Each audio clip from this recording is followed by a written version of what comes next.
तो buzzing stocks में आपका बहुत बहुत स्वागत है। तो चलिए बजिंग स्टॉक्स की शुरुआत करते हैं कोफोर्ज से। दरअसल कोफोर्ज के Q2 के रिजल्ट आए हैं FY26 के। इसमें जो नेट प्रॉफिट है वो करीब करीब 18.5% बढ़कर 375 करोड़ रुपए के आसपास रहा है, जो कि पिछले क्वार्टर में 317 करोड़ रुपए के आसपास था। रेवेन्यू की अगर बात की जाए तो इसमें 8% की ग्रोथ देखने को मिली है। 3,985 करोड़ के आसपास रेवेन्यू रहा है, जो कि लास्ट क्वार्टर के अंदर 3,688 करोड़ था। ऑपरेटिंग मार्जिन 14% रहा, पिछले क्वार्टर में 11.5% के आसपास था। और इसके साथ ही एक जो खबर है वो ये कि बोर्ड ने 4 रुपये पर शेयर के इंतरिम डिविडेंड का भी ऐलान किया है। कुल मिलाकर देखा जाए तो कंपनी ने सभी फ्रंट पर मजबूत परफॉर्मेंस दिखाई है। प्रॉफिट, रेवेन्यू और मार्जिन तीनों में सुधार देखा गया है। तो मैम, कोफोर्ज को आप किस तरीके से देखती हैं और कोफोर्ज की वैल्यूएशन आपको कैसी लग रही है? देखिए, कोफोर्ज के रिजल्ट अच्छे हैं सबसे पहली बात, और इसी का रीजन था कि हम यहाँ पर आज की डेट में एक गैप अप है। तो जो कल की क्लोजिंग हमें मिली थी यानी प्रीवियस ट्रेडिंग सेशन में इट वाज क्लोज टू 1770 के पास में थी, और सीधा आज एक गैप अप हुआ था। जो प्राइस ओपन ही हुआ था अप्रोक्सीमेट आपका 1850 पर। तो मेरे नजरिए में ये एक बाइंग अपॉर्चुनिटी रहेगी अगर आपको कल तक का भाव भी मिलता है। आप ये मानिए कि अगर 1800 तक भी 1800 तक भी आपको मिले तो इसमें बाइंग अपॉर्चुनिटी ढूंढिएगा, क्योंकि ये पॉसिबल है कि स्टॉक आपको 1910 एंड 2000 के भाव कुछ हफ्तों में दिखा दे, और ये चांसेस हैं। और जैसे जैसे कोप और जिस तरह की कंपनीज जितनी ट्रेड डील की बात पॉजिटिव की तरफ जाएगी, इन कंपनीज में असर ज्यादा देखने को नहीं मिलेगा। और इसका जो स्टॉप लॉस हम मेंटेन करेंगे वो जाएगा 1650। तो ये तो मिनिमम टारगेट्स मैंने दिए हैं। एक बड़ी वेव यहाँ पर बनते हुए दिखेगी जो इसको आगे स्ट्रेच लेके जाएगी 2200-2300 के भाव तक। अगर मैं थोड़ा सा नजरिया बना दूं एक साल का। ओके, ठीक है। अगले बजिंग स्टॉक की बात करते हैं। अगला बजिंग स्टॉक हमारा, हालांकि उसके बारे में हमने बात भी कर ली, लेकिन मैम फिर भी आपका एक पॉइंट ऑफ व्यू जानना चाहेंगे। वोडाफोन आइडिया, दरअसल इसमें सुप्रीम कोर्ट में आज AGR के रीकैलकुलेशन को लेकर इसमें सुनवाई थी, जिसमें सरकार को ये कहा गया है सुप्रीम कोर्ट की तरफ से कि AGR बकाया मामले पर दोबारा से सरकार यहाँ पर विचार कर सकती है। सरकार की पॉलिसी से जुड़ा ये फैसला है, इसलिए सरकार के पास पूरा राइट है कि वो अगर दोबारा से इस फैसले पर विचार करना चाहे तो वो कर सकती है। सरकार चाहे तो वोडाफोन आइडिया को कुछ राहत भी दे सकती है। और खबर का असर है कि आज स्टॉक 9.5% की तेजी भी स्टॉक में देखने को मिली। तो मैम, एक पॉइंट ऑफ व्यू आपका जानना चाहेंगे वोडाफोन आइडिया पर। ये पॉजिटिव है। देखिए, मैं फिर से वही बात बोलूंगी, 7.5 पर हमने रिकमेंड किया था इसको। 9.2 और 10 रुपीज के कुछ दो टारगेट्स थे। इसके बाद में और भी इसमें टारगेट्स ओपन हैं, बट जो आज खरीद रहे हैं उनको बड़े केयरफुली अपने रिस्क को जो है थोड़ा सा कम करके इसमें आना पड़ेगा, अगर आना चाहते हैं तो। क्योंकि बाकी जो लोग 7.5 रुपए के आसपास से हैं उनके लिए ये अच्छा खासा गेन है। They might trigger it as a this current price, हो सकता है कि उनके लिए प्रॉफिट बुकिंग के सेंटिमेंट्स को ट्रिगर करे। और जो ये पॉजिटिव न्यूज चल रही है, और वैसे भी कंपनी का, गवर्नमेंट का इसमें इतना खुद का बड़ा स्टेक है, तो बहुत चांसेस है कि फेवरेबल ही इसमें डिसीजंस आए। तो मेरे हिसाब से इसमें और वेट किया जा सकता है 11 रुपए, 12 रुपए एंड 14 रुपीज के टारगेट के लिए। बस फर्क इतना है कि आपको इस बार अपना जो स्टॉप लॉस है वो 7.70 पर मेंटेन करके चले, अगर आप 9 रुपए 90 पैसे के आसपास या 80 पैसे के आसपास आना चाह रहे हैं तो। ओके, तो अगला सवाल मेरा मैम रिलायंस इंडस्ट्रीज़ पर रहेगा। दरअसल खबर यह है कि रिलायंस इंडस्ट्रीज़ में AIJV का गठन किया गया है, रिलायंस एंटरप्राइज इंटेलिजेंस। तो इस खबर का कितना इम्पैक्ट आप स्टॉक पर देखती हैं और किस रेंज के अंदर, किस प्राइस रेंज में इसमें फ्रेश एंट्री की जा सकती है?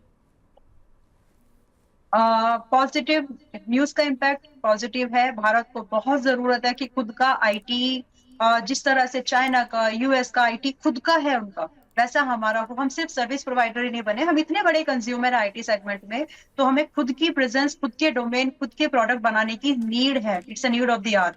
एंड रिलायंस इज समथिंग, या फिर Tata Consultancy, Tata group is something, two companies जो कि इसमें कुछ करके दिखा सकती हैं।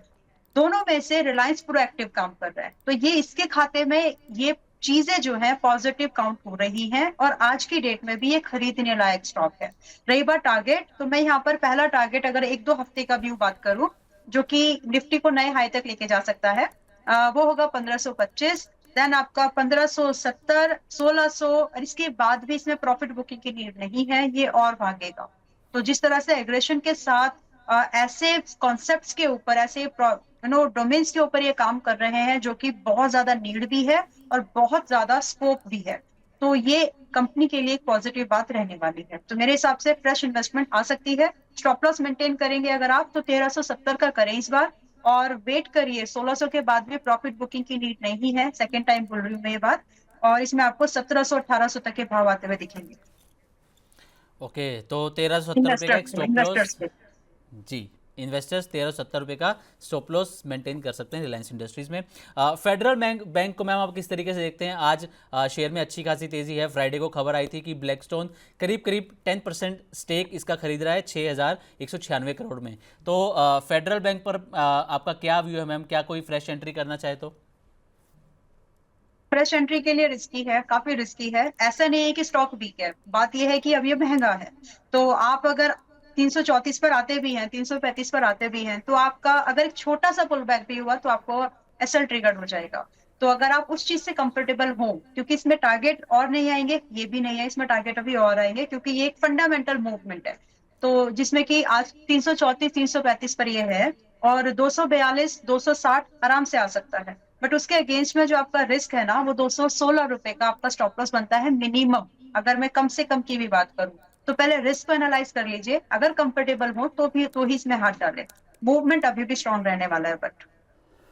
ठीक है मैम। अगले ही हम बात करने वाले हैं डॉक्टर रेड्डीज की। इसके भी रिजल्ट आए हैं जिसमें रेवेन्यू और प्रॉफिट इसके जो दोनों बढ़ते हुए नजर आए हैं, लेकिन मार्जिन पर हालांकि दबाव यहाँ पर देखने को मिला है। तो डॉक्टर रेड्डीज पर आपका क्या टेक रहेगा मैम, कि जिनके पास स्टॉक्स हैं उनको क्या करना चाहिए इसमें? रखिए, जिनके पास है होल्ड करके चलिए, फ्रेश बाय करना है कर सकते हैं। स्टॉप लॉस जो मेंटेन करना है हमें, वो लगभग आपको 1210 1210 का stop loss. Expectation for the target हम रख के चलेंगे यहाँ पर 1350 मिनिमम। एंड दूसरा आपको 1440 का सेकेंड टारगेट।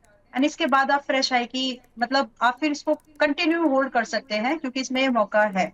तो आज की डेट में ना सिर्फ रिपोर्ट की वजह से, सिर्फ टेक्निकल्स की वजह से ही नहीं, वैल्यूएशन भी अगर आप देखेंगे तो वो भी बहुत ही जस्टिफाइबल लगती है, जस्टिफाइड करती है, क्योंकि अपने सेक्टर के कंपैरिजन में ये कंपनी आज की डेट में लगभग 30% डिस्काउंटेड मल्टीपल पर है, which is a good thing for such companies जो कि बहुत ज्यादा नुकसान में नहीं है।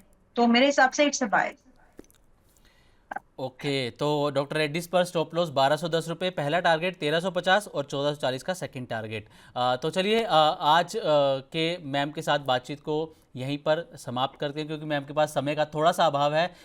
तो अगली बार मैम से और ज़्यादा हम डिटेल में बातचीत करेंगे। लेकिन मैम जाने से पहले अगर आप कोई डिस्क्लेमर देना चाहें। हाँ देखिए, जो भी स्टॉक्स मैंने सिमरजीत जी यहाँ पर डिस्कस किए हैं, कई सारे स्टॉक्स हमने अपने मेंबर्स को भी सिमिलर व्यू में रिकमेंड किए। कुछ पोजीशंस में टारगेट हिट हो चुके हैं, कुछ में अभी भी ओपन है। और हो सकता है कि इतने सारे स्टॉक्स डिस्कस किए हैं तो कुछ ही स्टॉक्स वापस से हम कुछ और रिकमेंडेशन दें। जी। बट इन एंड ऑल, इन सब स्टॉक्स में से ऐसा कुछ नहीं था जो मेरे पास में मेरे पर्सनल पोर्टफोलियो में हो। और बाकी तो जो मार्केट का डिस्क्लोजर है कि इन्वेस्टमेंट करें या trading, subject to market risk है, उसको जरूर ध्यान रखें। हालांकि मैं एक्सप्लेन करते समय कौन सा स्क्रिप्ट ज्यादा रिस्की हो सकता है वो एक्सप्लेन करने की कोशिश भी करती हूँ, ताकि जो भी ट्रेडर या इन्वेस्टर है वो सोच समझ के उन पर बेट ले। जी, थैंक यू जी। So much VLM Bala ma'am, आपसे बात करके बहुत अच्छा लगा। आपने हमारे जो व्यूअर्स के लगातार सवाल आ रहे थे उनका बेहद अच्छे तरीके से जवाब दिया। Thank you so much ma'am. Most welcome ji.